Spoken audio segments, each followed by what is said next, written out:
আমার নাম নিতা। বয়স এখন ২৫। ৩ বছর হলো আমার স্বামী অমর মারা গেছেন। দুর্ঘটনার সেই রাতটা এখনও বুকের ভেতরে দগদগে ক্ষত হয়ে আছে। ছেলেটার বয়স তখন মাত্র ২। সেদিন থেকে আমার জীবন যেন অন্য এক অন্ধকার পথে হাঁটতে শুরু করল। আমি ভেবেছিলাম স্বামীকে হারালেও অন্তত সমাজ একটু পাশে দাঁড়াবে, কিন্তু সত্যি বলতে কেউই পাশে এসে দাঁড়ায়নি। ভরসা বলতে তখন ছিল শুধু আমার ছেলেটা। ওর হাসিই আমার বাঁচার শক্তি হয়ে উঠেছিল। স্বামীর পুরনো বাড়ি বিক্রি করে অন্য মহল্লায় ছোট্ট এক রুমের ঘর কিনলাম। শুরুতে কত কষ্ট যে ছিল, দিনে দোকানে বসা, রাতে ছেলে সামলানো, ভোর থেকে সন্ধে পর্যন্ত একা লড়াই। অনেক সময় মনে হতো বোধহয় ভেঙে পড়ব, কিন্তু পড়িনি। সময়ের সঙ্গে সঙ্গে দোকানটা একটু দাঁড়িয়ে গেল। আজ আর অভাব নেই, পেটের দুশ্চিন্তা নেই, তবু ভেতরে শূন্যতা রয়ে গেছে। সন্ধ্যের পর ঘরে ফিরে সে নিঃসঙ্গতা আমাকে চার দিক থেকে গ্রাস করে ফেলে। মানুষের ভিড়ে থেকেও আমি যেন একা। আমার ছেলে এখন ক্লাস 1-এ পড়ে। ওর পড়াশুনোর জন্য একজন টিউটর রাখলাম, সূর্য। বয়স 17-18 হবে। প্রথম দিন ও যখন ঘরে ঢুকল, এক অদ্ভুত পরিণত ভাব ছিল ওর চোখে মুখে। ভদ্র, শান্ত, আর শরীরের গঠন যেন বয়সের তুলনায় অনেক শক্তপোক্ত। প্রতিদিন বিকেল ৩টায় সূর্য আসে। ছেলে পড়তে বসে, আর আমি চা নাস্তা করি। ৪টের পর ছেলে খেলতে বেরিয়ে যায়। সূর্য চলে যেতে পারত, কিন্তু থেকে যায়। হয়তো গল্প করার জন্যে, হয়তো আমার সঙ্গ পছন্দ হয় ওর। আমরা কথা বলি দোকানদারি নিয়ে, সিনেমা নিয়ে, কখনো আবার জীবনের নানা কথা। আশ্চর্য হলেও সত্যি, ওর সঙ্গ আমার ভালো লাগে। অনেকদিন পর মনে হয় কেউ অন্তত মন দিয়ে আমার কথা শুনছে। তবে মাঝে মাঝে অদ্ভুত এক টান অনুভব করি ওর প্রতি। অচেনা হলেও ভেতরে একটা আকর্ষণ কাজ করে। নিজেকে থামাই, আবার মনে মনে ভয়ও পাই। আমি তো একজন বিধবা, আমার কি এসব অনুভূতি মানায়? তবু অস্বীকার করব না, সূর্যের চোখের দিকে তাকালেই বুকের ভেতর কেমন হালকা শিহরণ জাগে। হয়তো ওর কাছেও আমি শুধু একটা অভিভাবক নই, তার থেকেও কিছু। কিন্তু এই টান, এই অদ্ভুত আকর্ষণ এখনো পর্যন্ত আমরা কেউ মুখে বলিনি। শুধু নীরব দৃষ্টি বিনিময়ে থেকে যাচ্ছে এক রহস্য। সূর্য এখন প্রায় প্রতিদিনই আসে। আমার ছেলে ওর কাছে পড়তে বসে, আমি রান্নাঘরে বা পাশের ঘরে কাজ করি। কিন্তু কাজ করতে করতেই আমার চোখ চলে যায় ওদের দিকে।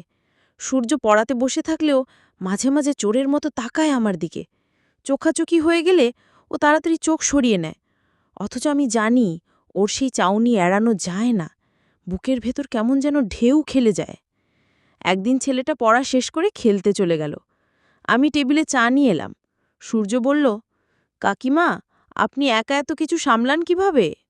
প্রশ্নটা শুনে মনে হলো বুকের ভেতরে জমে থাকা যন্ত্রণা যেন কেউ টেনে বের করে আনল। আমি একটু হেসে উত্তর দিলাম, যখন পাশে কেউ থাকে না, তখন একা একাই লড়াই করতে শিখতে হয়। অভ্যেস হয়ে যায়। ওর চোখে এক অদ্ভুত দৃষ্টি, মমতা, বিস্ময়, আর কোথাও যেন একটা অচেনা টান। আমি বুঝতে পারছিলাম ও শুধু আমার গল্প শুনছে না, আমাকে অনুভব করছে। সেদিনও চলে যাওয়ার সময় দরজার কাছে দাঁড়িয়ে হঠাৎ বলল, কাকিমা, আপনি চাইলে আমি শুধু পড়াশোনা শেখাব না, অন্য কাজেও আপনাকে সাহায্য করব। আমি কিছু বললাম না, শুধু তাকিয়ে রইলাম ওর দিকে। চোখে চোখ আটকে গেল। মুহূর্তটা কয়েক সেকেন্ডের হলেও মনে হলো সময় থমকে গেছে। এরপর থেকে ওর আচরণে সূক্ষ্ম পরিবর্তন টের পেলাম। চা খেতে খেতে ওর দৃষ্টি বারবার আমার দিকে যায়। আমি ইচ্ছে করেই কখনো হাসি, কখনো ভান করি চোখ সরিয়ে নিই। অথচ ভেতরে ভেতরে সেই নীরব খেলা উপভোগ করি। একদিন বৃষ্টি হচ্ছিল। ছেলে বাইরে যেতে পারেনি, পড়া শেষ করে ঘুমিয়ে পড়ল। ঘরে তখন শুধু আমি আর সূর্য। জানলার ফাঁক দিয়ে হাওয়ার ঝাপটা আসছিল। আমি পর্দা টানতে উঠতেই সূর্য উঠে দাঁড়াল পাশে। দুজনের কাঁধে কাঁধ ছোঁয়া মাত্র বুকের ভেতর অদ্ভুত কাঁপুনি খেলল। আমি তাকালাম ওর দিকে। সূর্যের চোখে তখন অদ্ভুত ঝিলিক। কিছু বলতে চায়, কিন্তু শব্দ খুঁজে পাচ্ছে না। আমিও নীরব। সেই চোখাচোখি যেন অনেক কিছু বলে দিল, যা ভাষায় প্রকাশ করা যায় না।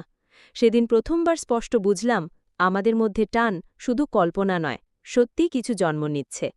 বৃষ্টির সেই দিনের পর থেকে সূর্যের চোখে আমি নতুন কিছু খুঁজে পেলাম। আগে ওর দৃষ্টি আমার দিকে আসত, কিন্তু এখন ওর দৃষ্টি যেন আর সরে না। এক ধরনের টান আছে, যেটা আমাকে কাঁপিয়ে দেয়। আমি যতই নিজেকে সামলাতে চাই, ওর সামনে গেলেই বুকের ভেতর অদ্ভুত এক শূন্যতা ভরে ওঠে।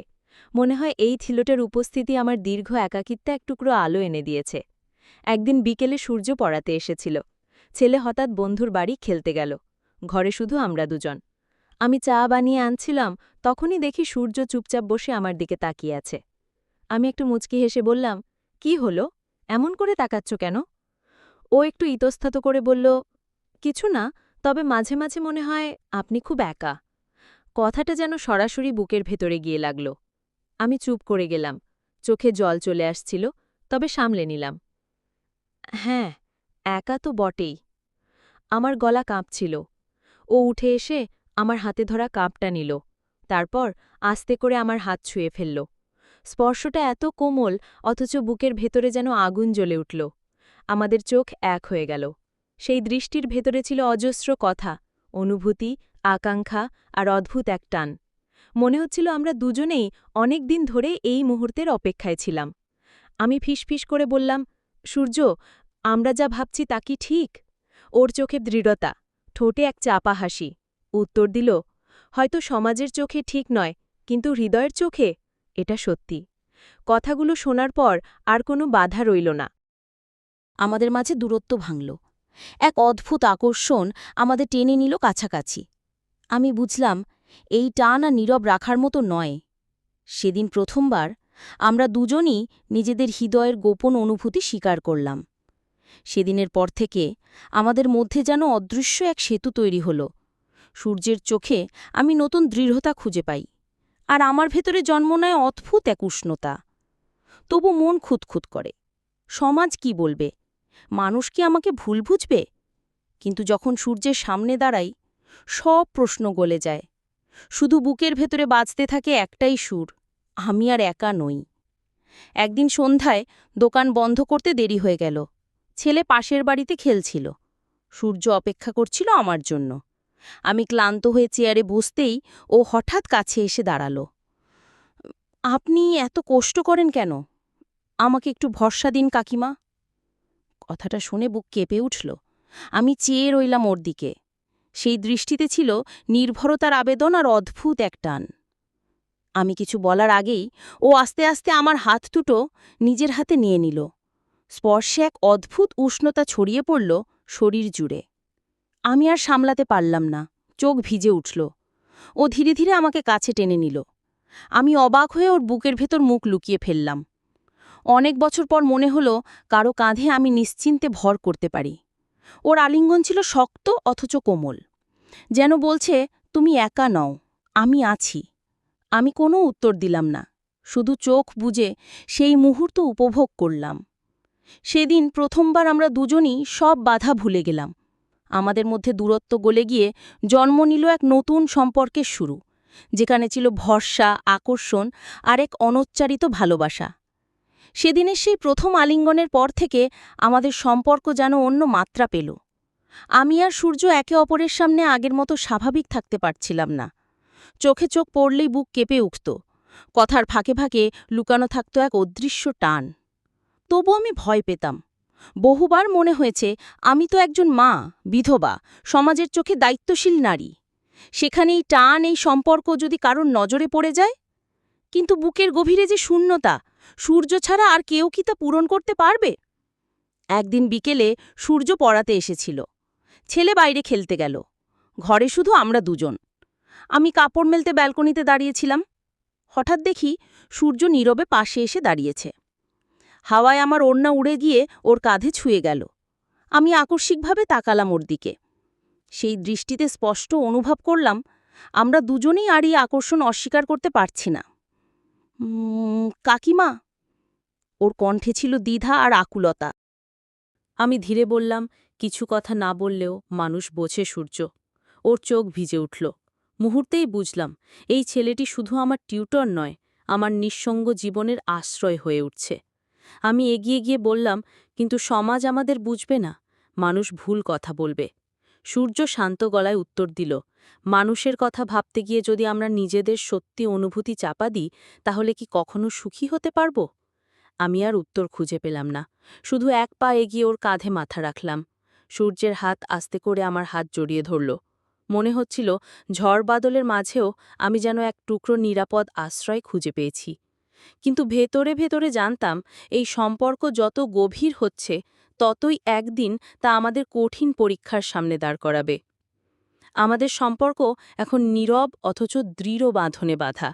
সূর্য প্রতিদিন আগের মতোই আসে, ছেলে পড়তে বসে, কিন্তু আমাদের চোখাচোখির ভেতরে লুকানো থাকে অজস্র না বলা কথা।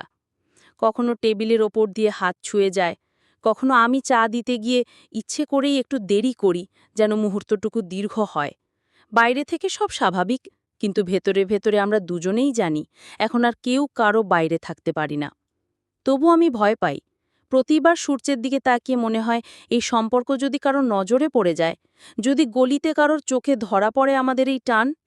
একদিন সন্ধ্যায় পাশের বাড়ির দিদিমণি হঠাৎ এসে বললেন, নিতা, দেখি তোমার ছেলের টিউটর তো বেশ নিয়মিত আসে, ভালোই তো, তুমি একা আরাম পাচ্ছ নিশ্চয়ই। তার কথায় লুকানো ইঙ্গিত আমি টের পেলাম। আমি জোর করে হাসলাম, কিন্তু বুকের ভেতর ধক করে উঠল। বুঝলাম লোকজন খেয়াল করা শুরু করেছে। সেদিন রাতে বিছানায় শুয়ে অনেক ভেবেছিলাম, আমি কি ভুল করছি? আমি কি সমাজের চোখে অপরাধী? কিন্তু তারপর মনে হলো, ভালোবাসা কি কখনো অপরাধ হয়? সূর্যের সঙ্গে কাটানো প্রতিটি মুহূর্ত আমাকে বাঁচতে শেখায়, হাসতে শেখায়। ও না থাকলে আমি আবার শূন্য হয়ে যাই। পরদিন সূর্য পড়াতে এলে আমি চুপচাপ ছিলাম। ও খেয়াল করল, বলল, কাকিমা, কিছু হয়েছে? আর যেন খুব দূরে দূরে আছেন। আমি চেয়ে রইলাম ওর চোখে, বললাম, আমাদের সম্পর্ক মানুষ ভুল বুঝবে সূর্য। আমি চাই না তোমার জীবন সমাজের তিরস্কারে ভরে উঠুক। সূর্য দৃঢ় গলায় উত্তর দিল, যদি সত্যি ভালোবাসা থাকে তবে সমাজের ভয় আমাদের আটকাতে পারবে না। আমি শুধু আপনাকে চাই কাকিমা। ওর সেই কথা শোনার পর বুক ভরে গেল এক অদ্ভুত শান্তিতে। আমি বুঝলাম, ভয় যতই থাকুক, আমাদের এই সম্পর্ক গোপনে আরও গভীর হবে। কিন্তু মনের ভেতরে এক কোণে টের পাচ্ছিলাম, এই গোপন ভালোবাসার দিনগুলো চিরকাল লুকিয়ে রাখা যাবে না। একদিন না একদিন সব প্রকাশ হয়ে পড়বেই। আমাদের সম্পর্ক আর লুকোনো গেল না। গলির মানুষরা ফিসফাস শুরু করে দিল, ছেলের টিউটরের সঙ্গে বিধবার এত ঘনিষ্ঠতা কি মানায়? এই বয়সে এসব কেমন কথা? প্রতিবার বাজারে যাওয়া বা কারোর সঙ্গে দেখা হলে আমি সেই দৃষ্টির বোঝা অনুভব করতাম। সূর্যর প্রতিও চারপাশের মানুষদের চোখে সন্দেহ বেড়ে চলছিল। একদিন বিকেলে সূর্য পড়াতে এলে আমি বললাম, সূর্য, আর নয়। আমরা যতই একে অপরকে চাই না কেন, এই সমাজ আমাদের মেনে নেবে না। ওর চোখ লাল হয়ে উঠল, বলল, কাকিমা, তবে কি মানুষের ভয়ে আমরা আমাদের সত্যি অনুভূতি মিথ্যে বানাব? আমি চুপ করে গেলাম। বুকের ভেতর আগুন জ্বলছিল, তবু ঠোঁটে কোনো উত্তর আসছিল না। আমরা দুজনেই বুঝলাম যে আমাদের ভালোবাসা সত্যি হলেও সমাজের দৃষ্টিতে তা অন্যরকম রং পেয়ে যাবে। সেদিন সূর্য আমার হাত ধরে বলল, আপনি যদি চান আমি সব কিছু ছেড়ে আপনাকে নিয়ে দূরে চলে যেতে পারি। আমি চোখ ভিজে উঠলেও আস্তে করে মাথা নেড়ে দিলাম, না সূর্য, পালিয়ে গেলে সমস্যা শেষ হবে না। সমাজের বাধা থেকে পালানো যায় না। আমাদের মেনে নিতে হবে বাস্তবতাকে। আমাদের মধ্যে দীর্ঘ নীরবতা নেমে এলো। জানলার বাইরে বাতাস বইছিল, কিন্তু মনে হচ্ছিল বুকের ভেতরের ঝড় তার চেয়েও প্রবল। শেষ পর্যন্ত আমি শুধু বললাম, তুমি তোমার জীবনে এগিয়ে যাও। আমি চাই না যে আমার জন্য তোমার ভবিষ্যৎ নষ্ট হোক। হয়তো একদিন সমাজ শিখবে যে ভালোবাসার কোনো বয়স নেই, কোনো বাধা নেই, কিন্তু আজকের দিনে আমাদের ভালোবাসা শুধু ভুল বোঝাবুঝির নামেই বাজবে। সূর্যের চোখে জল জমে উঠল। বিদায়ের মুহূর্তে আমরা দুজনেই জানতাম, এ ভালোবাসা থেমে গেলেও এর স্মৃতি আমাদের বাঁচিয়ে রাখবে। ভালোবাসা কোনো অপরাধ নয়। একজন বিধবার হাসি, তার বেঁচে থাকার অধিকার সমাজের তির্যক দৃষ্টি দিয়ে মাপা উচিত নয়। কিন্তু এখনও আমাদের সমাজে বরস, সম্পর্ক আর প্রথার নামে অনেক বাধা রয়েছে। এই গল্প মনে করিয়ে দেয় যে সত্যিকারের ভালোবাসা সুন্দর হলেও সাহস না থাকলে সমাজের চোখে তা টিকিয়ে রাখা কঠিন।